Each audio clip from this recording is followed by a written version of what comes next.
You ever notice how the harder you chase something, the faster it runs away from you? Like when you're desperately trying to fall asleep, and your brain decides it's the perfect time to replay every awkward conversation you've had since middle school. Or when you're scrolling through your phone looking for that one person to text you back, and somehow everyone else becomes invisible except the silence from the person you actually want to hear from. It's wild how we've convinced ourselves that wanting something intensely enough will make it appear, that if we just think about it harder, stress about it more, or make it the center of our entire existence, the universe will finally cave and hand it over. But here's what nobody tells you about desperation. It has its own energy signature, and that signature repels exactly what you're trying to attract. Think about it. Have you ever met someone who was trying so hard to be liked that it made you want to run in the opposite direction? Or watch someone chase success so aggressively that they sabotaged every opportunity that came their way? There's something about the energy of demand, of needing, of grasping, that creates the exact opposite of what we're hoping for. You see, when you're demanding something from life, you're operating from a place of lack. You're broadcasting to the world that you don't have what you need, that you're incomplete without it, that your happiness depends entirely on this one thing, showing up exactly when and how you want it. And ironically, that energy of scarcity creates more scarcity. But what if I told you that the moment you stop demanding, everything changes? Not because you've given up or because you don't care anymore, but because you finally aligned yourself with how life actually works. Because life doesn't respond to demands. It responds to alignment, to flow, to the kind of quiet confidence that knows what it wants, but doesn't need to control every detail of how it arrives. This isn't some new age philosophy or wishful thinking.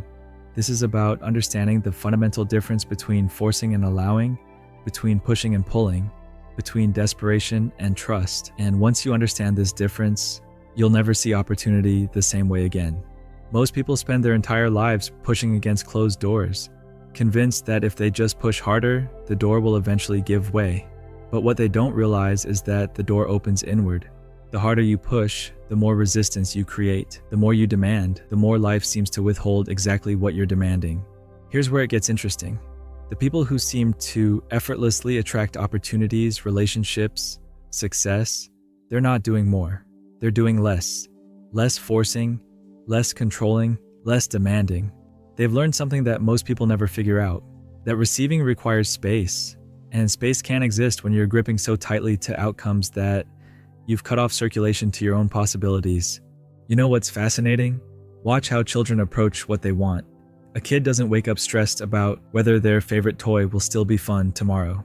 They don't analyze whether they deserve ice cream or create elaborate strategies to make their parents like them. They simply exist in a state of openness, curiosity, and natural expectation that good things happen. And somehow, good things do happen for them more often than they do for adults who have complicated everything with their need to control.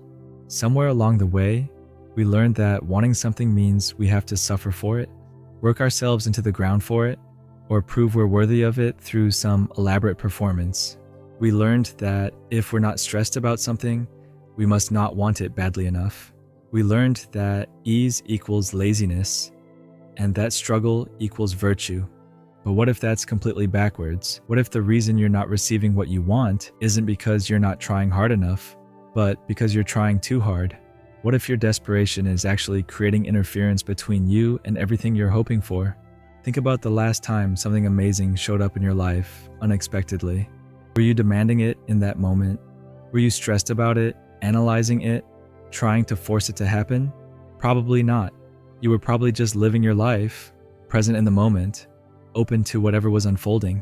And in that openness, in that space where you weren't grasping, something beautiful had room to enter. This is the paradox that drives most people crazy.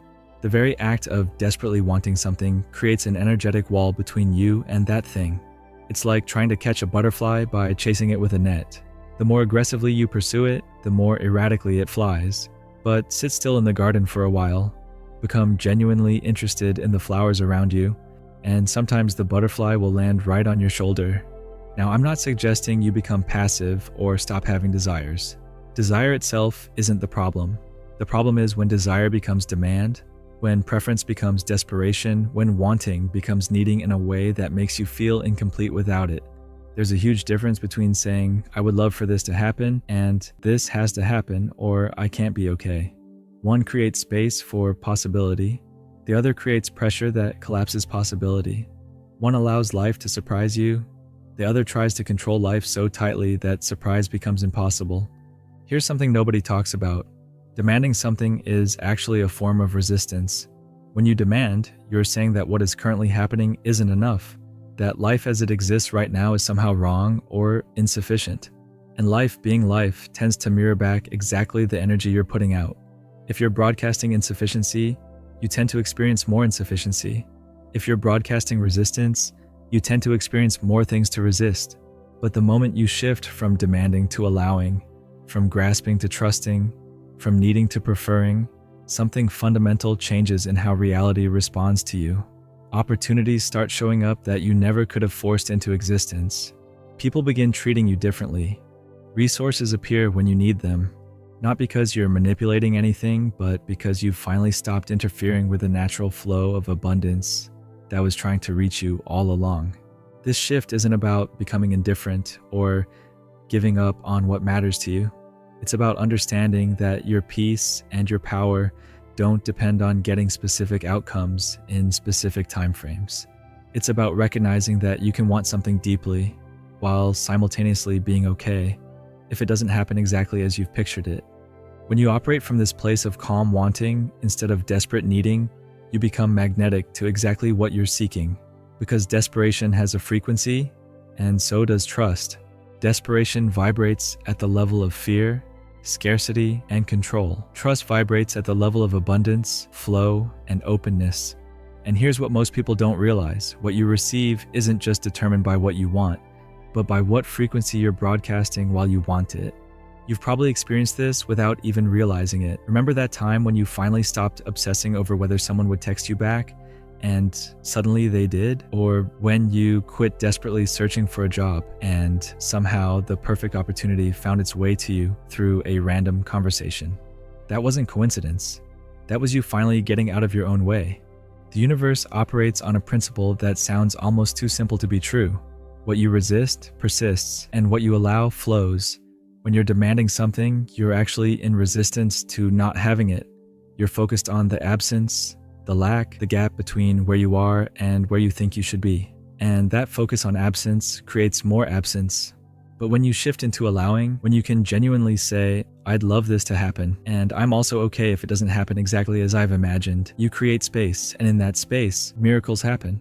Not because you've become passive, but because you've stopped blocking the natural intelligence of life from orchestrating things in ways that are often better than what you originally demanded. Here's the part that changes everything. Most of what you think you want, you don't actually want the thing itself. You want the feeling you think the thing will give you. You want the security, the validation, the peace, the joy, the sense of being enough. But here's the secret.